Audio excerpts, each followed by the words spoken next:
The cop's Christmas gift.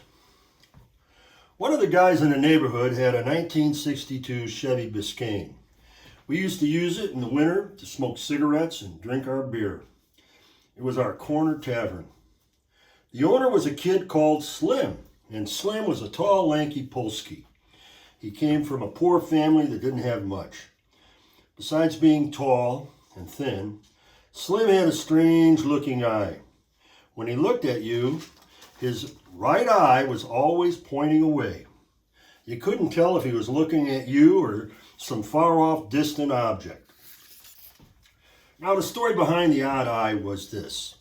One day, he went out for a pass and touch football. A long pass it was, and he hit his head on a spiked fence in the schoolyard. This, of course, knocked out his eye. The story continued that he ran home holding his dangling eyeball pressed against his head. And when he got home, his mom just popped it back in the socket, leaving it crooked and looking off to the right. Now, I thought that was bullshit, but my good friend Gary Collins swore on his mother's grave that it was all true. So, Slim was a different sort, but he had a car, and we'd chip in, buy the gas, and sit in the warm car in the wintertime. Now, this car, I got to tell you about this car. It was a Chevy Biscayne, the bottom of the line for Chevy. Very little chrome, no carpet, basic interior, but a damn good heater. Slim decided to dress his up, so he swapped a straight six 235 cubic inch Chevy engine for a truck motor. Now, both of these engines were 6 cylinders, which didn't make much sense to me. But he thought that a truck engine would be more powerful, and I guess maybe that crack to the head must have affected more than just his sight. He also had another idea to make his plain Jane look tougher, and that was to jack up the rear end of his car. This, he thought, would make other people think that his car was faster because it had a rake in its stance. To accomplish this feat, he didn't change the springs or suspension.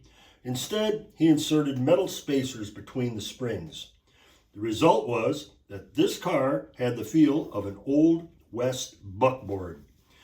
If you were holding a drink in the back seat and he hit a bump, this liquid was quickly ejected into the air and onto the occupants. But I must say, of all the crazy ideas to glamorize his car, he did have one that was quite genius. The Under the Dash 45 RPM record player. That's right, a genuine Warshawski RCA 45 RPM record player in your car. This amazing device could hold up to 14 45s of your favorite music. We had music for going to the drive-in. We had music for going to a dance, or music just to smoke cigarettes and drink beer. Everybody had their favorite song, and we would argue as to what should be played when. This device was heaven sent because we could listen to our favorite music and not have to wait for the radio to play it. It was on one of those cold December nights that we decided to spend more money on beer than gas. Besides, it was cold. The streets were icy, there was nobody driving, and we were not invited to any holiday parties. So we all pitched in and bought a case of beer, 24 cans of the cheapest beer we could get, Meisterbrau. And with the heater on full blast and the record player blasting Little Darling, we settled in for an evening of bullshitting each other about our girls, our fights, and our neighborhood gossip. As we slowly consumed our beer, the snow began to fall. Large, beautiful flakes, almost as big as the paper ones we made in the 3rd grade. You remember those, folding old dittos and cutting the corners with the scissors and then opening them up and taping them to the windows. As the snow fell, we would just pitch our cans out of the car window into the snow. They made pretty tube-like depressions in the snow. Periodically, someone would need to pee. So their job was to pee away from the car and make sure that the snow wasn't covering up the tailpipe. We were kings, but we wanted to stay alive and not become dead kings. Sometime between Aretha Franklin's Respect and Percy Sledge's When a Man Loves a Woman, we heard a loud knocking sound on the passenger side window. We rolled down the window, and under the street lamp, covered in snow, was the largest cop I ever saw. He immediately announced to Slim to turn off the engine and that he wanted to talk to the driver alone. So Slim turned off the engine and got out of the car.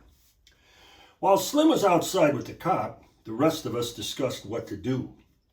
We still had 6 beers left in the car.